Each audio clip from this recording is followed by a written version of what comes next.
what do you expect here today? Well, it's hard to say, you see, because ActionSA from the very early days after the elections took a position that we are not involved in these negotiations. We think that we need to have a strong, uncompromised and independent opposition in South Africa. And we are very worried about the amount of opposition parties that are taking votes from the South African people on the basis of change and giving those same votes to the very party from which they said we needed change. We're also worried about the opposition space. The fact that the ANC has lost its majority doesn't mean it's lost its tendencies to commit corruption and malfeasance in government. And if all the opposition parties are working with them in government, who's going to be watching what's going on? We think we've got a vital role to play in that regard as ActionSA.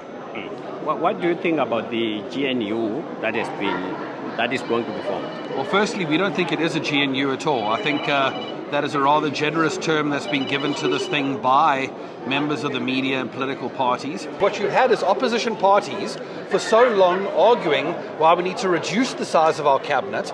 In fact, the very parties that are now going to be bloating that cabinet are now the ones saying we need another deputy president. So it is a concern for us.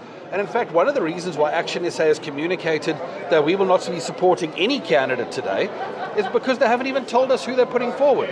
This is a lucky packet government. We're expected to vote for someone and then find out later who they're going to appoint as a cabinet. We don't know if they've reduced the ministries. We don't know if they've removed state capture implicated people.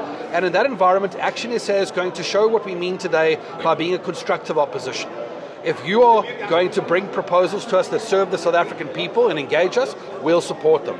But if you're going to act like this, you're not going to get our support and you're going to come across a very tough opposition party.